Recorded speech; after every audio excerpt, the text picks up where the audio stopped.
Hi, guys and gals. It's your old pal Tommy coming at you on this cloudy, gloomy, miserable Saturday morning.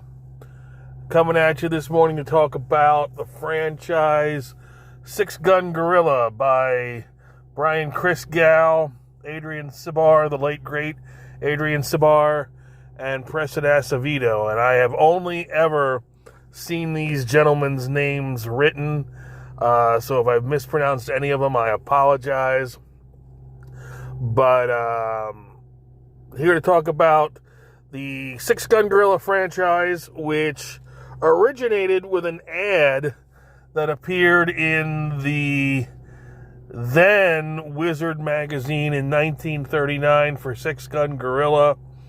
It's an idea that has captured multiple imaginations over the years.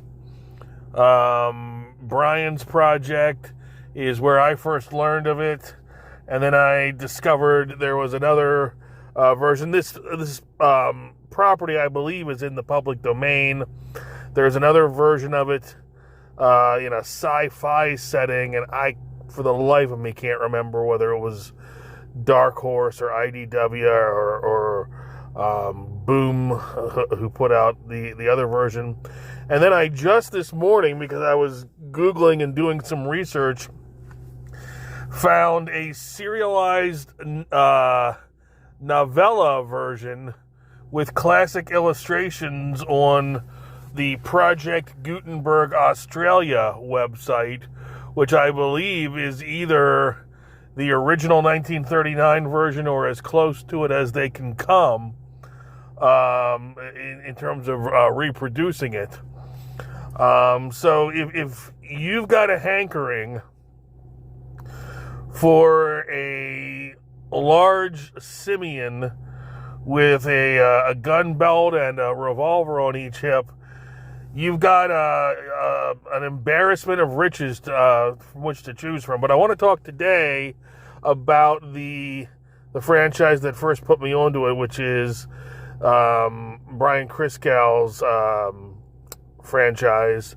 I got the book in a trade form last spring, and I've just reread issues 7 and 8 because 9 and 10 are still funding, I believe. And it's going to sound weird to speak of a Western franchise using early 20th century British slang, but I've got to say, if I was to describe Six Gun Gorilla in 3 words or less to a colleague, I would call it a ripping good yarn. It's storytelling at its best, the kind of storytelling that we got in the early 20th century when comics were meant to be, bought by eager young boys for a nickel, along with a bottle of root beer and some hard candy stuffed in the back pocket, and go sit under a tree somewhere and read it before throwing baseballs at each other and rolling hoops down alleys and whatnot. It harkens back to that kind of an era. It's just a great story, start to finish. It starts from a great premise. What if we had this gorilla who could shoot guns? The premise is right there in the title. But what if we had this gorilla who had been educated, could speak sign language, could read, brought up in a circus to be a great marksman, give him a revenge motive to avenge the murder of his family and friends in the circus, and turn him loose on the bad guys. It makes for really iconographic imagery. This humongous ape in a man with no name poncho, and the there's a name for that kind of cowboy hat. I'm going to forget. But the kind of hat the man with no name wore. And a hand cannon on each hip. The art by Preston Acevedo is really good, and he does great work taking over for the late great Adrian Samar. It's a book that I look forward to each month when it comes out. It could be, and I hope it turns out to be, a longer lasting franchise. I think right now issues 9 and 10 are scheduled to be at least the last 2 issues of this arc.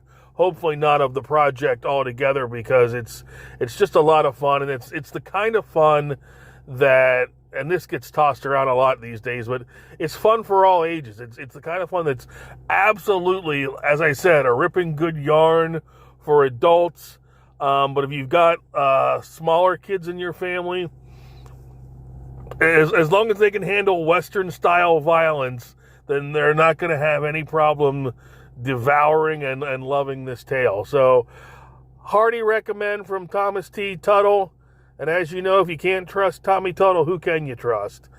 And as sort of a sidebar recommendation, I'm going to recommend to you, only because I'm going to be doing it myself, checking out the original text on the Project Gutenberg Australia website, which I don't have an address for you, but it's really easy to Google.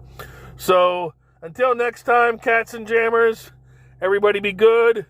Everybody get out there, back a comic today. And remember, Comicsgate is the future.